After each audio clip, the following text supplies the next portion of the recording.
Movie के start होते ही हमें कुछ साल पहले का टाइम दिखाया जाता है जहाँ पर कुछ वर्कर्स एक माइन में काम कर रहे होते हैं। उन पर नजर रखने के लिए एक डॉक्टर भी वहाँ पर होता है, जिसे एक आदमी बताता है कि काम के दौरान वर्कर्स को यहाँ पर कुछ रेडिएशंस यानी शुआएं महसूस हुई और उन्हें लगा कि शायद यहाँ पर यूरेनियम है और वो बहुत खुश हो गए। उन्होंने बड़ी बड़ी मशीनरीज यहाँ पर मंगवा ली और काम शुरू कर दिया कि देखते ही देखते काम के दौरान वो जमीन अंदर घुसने लगती है, यानी एक गार में जाने लगती है। तो डॉक्टर अपनी टीम को लेकर उस केव के अंदर जाते हैं, यानी जमीन के नीचे। तो वहाँ पर उन्हें एक बहुत बड़े जानवर का स्केलेटन मिलता है, यानी ढांचा। जब डॉक्टर उस पर गौर करते हैं तो उन्हें पता चलता है कि ये कोई स्केलेटन नहीं है, बल्कि वाकई में एक बहुत बड़ा जानवर है जो यहाँ पर सो रहा था और रोशनी पड़ने पर ये जिंदा हो गया था। और फिर हमें ये दिखाया गया कि वो जानवर केव से निकलकर समंदर की तरफ चला गया था। दूसरी तरफ जापान में हमें एक साइंटिस्ट दिखाया जाता है जो कि फोन पर किसी से बात कर रहा था कि जिस जगह से वो जानवर निकला था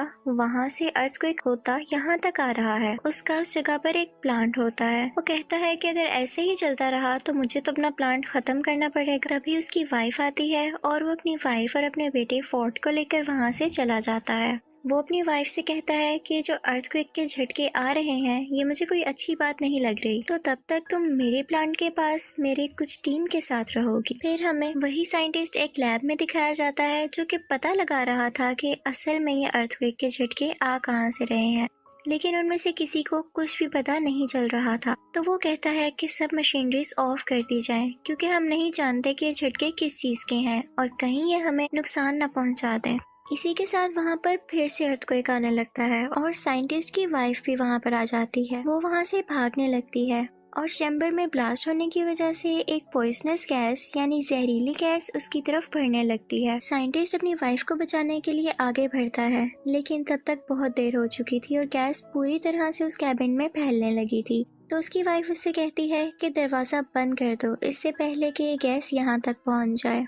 और ना चाहते हुए भी साइंटिस्ट को वो दरवाजा बंद करना पड़ता है और इसके बाद वो काफी उदास हो जाता है क्योंकि उसकी वाइफ अंदर रह गई थी। वो उससे कहती है कि हमारे बेटे फोर्ट का ध्यान रखना, और इसी के साथ रेडिएशन की वजह से वो पूरा का पूरा प्लांट तबाह हो जाता है। फोर्ट भी ये सब कुछ अपने स्कूल से देख रहा था। अब हमें 15 साल बाद का वक्त दिखाया जाता है। फोर्ड अब एक फौजी बन चुका था और कुछ मंथ की ट्रेनिंग के बाद वो अपने घर वापस आया था। वो अब मैरिड था कि उसकी वाइफ को कॉल आती है कि फोर्ड के डैड को पुलिस ने पकड़ लिया है। फोर्ड अपने डैड से नफरत किया करता था क्योंकि वो समझता था कि उसकी मदर की डेथ उनकी वजह से हुई, लेकिन अपनी वाइफ के कहने पर वो उन्हें मिलने चला जाता है और जाकर अपने फादर को पुलिस से छुड़वा लेता है। फिर वो दोनों घर आते हैं तो उसका फादर उससे कहता है कि बेटा वो एक एक्सीडेंट नहीं था, बल्कि उसके पीछे कुछ रेडिएशंस थी और सेम चीज हम अभी भी फील कर रहे हैं फिर से। और वो अभी भी इसलिए अरेस्ट हुआ था क्योंकि वो उस जगह पर गया था जहाँ पर पुलिस ने जाने से मना किया था। वो बताता है कि मेरे दोस्त ने भी वॉइस फ्रीक्वेंसी नोट की है, यानी वहाँ पर से अजीबोगरीब आवाजें आती हैं, तो मुझे वहाँ पर जाकर देखना होगा और ये साबित करना होगा कि उस रोज प्लांट पर जो ब्लास्ट हुआ वो कोई एक्सीडेंट नहीं था। तो फिर फोर्ड भी अपने फादर के साथ वहाँ पर जाता है।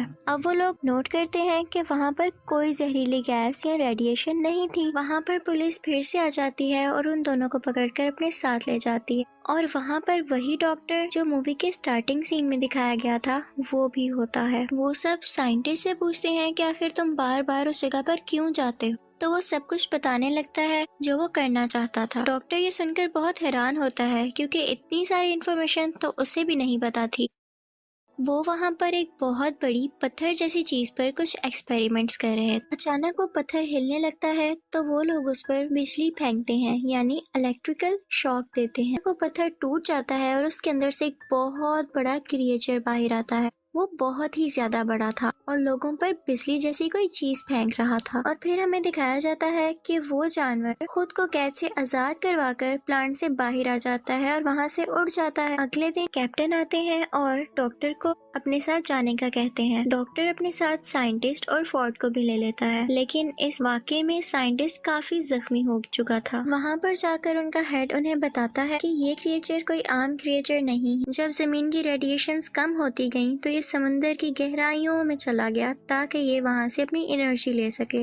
वो बताते हैं कि हमारी कंपनी को भी उसे ढूंढने के लिए बनाया गया था। वो आज तक नहीं मरा और उसका नाम गॉडजिला था। और ये वही जानवर था जिसे लोग अर्थक्वेक समझ रहे थे, और वो चलता चलता यहाँ जापान के एक प्लांट में आ गया, क्योंकि उसे कोई ऐसी जगह चाहिए थी जहाँ से वो बहुत सारी एनर्जी एक साथ ले पाता। इसी के साथ हमें दिखाते हैं कि साइंटिस्ट की वहाँ पर डेथ हो जाती है और वो सब लोग काफी परेशान हो जाते हैं कि आज तो ये मरे हैं, कल को कोई और भी मर सकता है। अचानक वहाँ पर हेड को कॉल आती है कि एक समंदर से अजीबोगरीब रेडिएशंस आ रही हैं और उन्हें पता चलता है कि वो क्रिएचर वहीं पर मौजूद है और वो वहाँ पर न्यूक्लियर बॉम्ब खा रहा था क्योंकि उसे एनर्जी चाहिए थी। लेकिन इसके साथ साथ उन्हें वहाँ पर किसी और चीज के भी सिग्नल्स मिल रहे थे। वहाँ पर कुछ लोग भेजे गए थे जो देखते हैं कि समंदर से एक बहुत बड़ा जानवर बाहर आ रहा है। वो दरअसल वही खतरनाक क्रिएचर था जो कि अब शहर में आ चुका और सब लोग उससे बहुत ज्यादा डर रहे थे। और उसी के साथ हमें गॉडजिला दिखाया जाता है जो कि गुस्से से चिल्ला रहा था। अगले दिन टीवी पर न्यूज आती है कि वो क्रिएचर गॉडजिला से बचकर भाग गया। अब वो खतरनाक क्रिएचर समंदर में जाकर और भी जानवरों को अपने साथ मिला रहा। डॉक्टर की टीम मेंबर कहती है कि बहुत टाइम पहले हमें 2 अंडे मिले थे। एक अंडे में से एक जानवर निकलकर जापान के उसी प्लांट पर चला गया था और हम नहीं जानते कि दूसरे अंडे का क्या हुआ। उसे एक जगह पर सेफली रखवा दिया गया था। जब कुछ लोगों को वहाँ पर देखने के लिए भेजा जाता है तो वो लोग देखते हैं कि अंडे में से वो जानवर निकलकर कहीं जा चुका है। पता चलता है कि ये दूसरा अंडा उसी खतरनाक क्रिएचर का था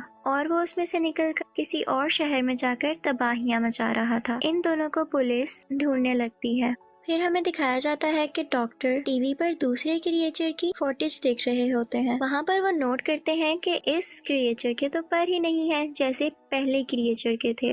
रिसर्च करने पर उन्हें पता चलता है कि ये फीमेल है और पहला क्रिएचर मेल था। अब क्योंकि फोर्ड भी एक फौजी था तो उसे आर्मी के साथ हर जगह भेज दिया जाता है कि वो उन क्रिएचर्स को रोक सके। दूसरी तरफ हमें कैप्टन बताता है कि वो क्रिएचर्स बहुत तबाही कर रहे हैं, तो हेड उनसे कहता है कि हमें इन्हें एक बहुत ही खतरनाक बॉम्ब से उड़ाना पड़ेगा। तो कैप्टन कहता है कि इससे तो उन्हें फायदा होगा क्योंकि उन्हें न्यूक्लियर एनर्जी चाहिए और इससे वो और ज्यादा स्ट्रॉन्ग होंगे। तो हेड कहता है कि हम इसके सिवा कर भी क्या सकते हैं, रिस्क तो लेना होगा।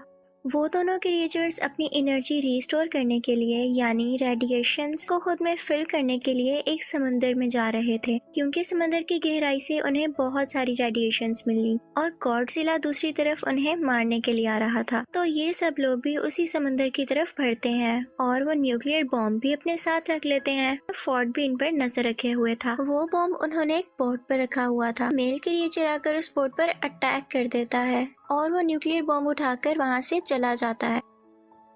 अब वो दोनों क्रिएचर्स उस बॉम्ब को लेकर वहां से दूर चले गए थे क्योंकि उन्हें वो चीज मिल गई थी जिससे उन्हें बहुत सारी एनर्जी मिलने वाली थी। आर्मी का और हेड का ये प्लान अब पूरी तरह जाया हो चुका था। वो लोग सोचते हैं कि हमसे तो कुछ भी नहीं हो पाएगा तो शायद गॉडजिला हम सबकी जान बचा ले। फिर हमें दिखाया जाता है कि वो क्रिएचर्स शहर में बहुत तबाही मचा रहे थे, लेकिन लकीली गॉडजिला भी वहाँ पर आ जाता है और आर्मी भी वहीं पर थी। फिर हमें दिखाया जाता है कि गॉडजिला इस क्रिएचर के सामने आ जाता है और ये लोग लड़ने लगते हैं। ये बहुत ही बड़े थे और लड़ते लड़ते बहुत चीजें डिस्ट्रॉय कर रहे थे, तो सब लोग पीछे हट जाते हैं।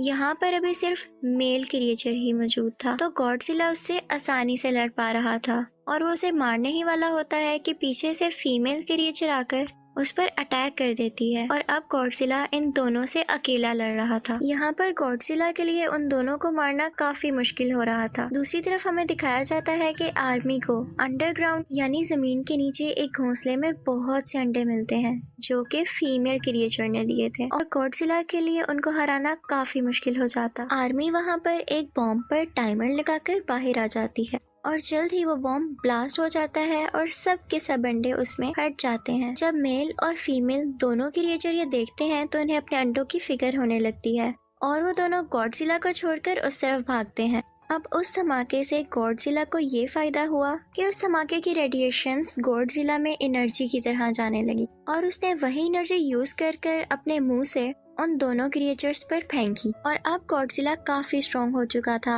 और वो दोनों क्रिएचर्स से पूरी ताकत से लड़ रहा था। और यहाँ पर गॉडजिला मेल क्रिएचर को मार देता है। तो ये देखते हुए फीमेल क्रिएचर को काफी गुस्सा आता है और उसे इस बात का भी गुस्सा था कि आर्मी ने उसके अंडों को मार दिया। तो वो फोर्ट की तरफ बढ़ती है, लेकिन गॉडजिला उसे पीछे से आकर पकड़ता है और उसका मुंह खोलकर अपने मुंह से सारी की सारी रेडिएशंस उसके अंदर डाल देता है, जिसकी वजह से उसे बहुत पेन होने लगती है और वो मर जाती है। फोर्ट भी यहाँ पर काफी जख्मी हो चुका था, लेकिन आर्मी उसे ठीक करने के लिए वहाँ से ले जाती। अगले दिन हमें गॉडजिला दिखाया जाता है।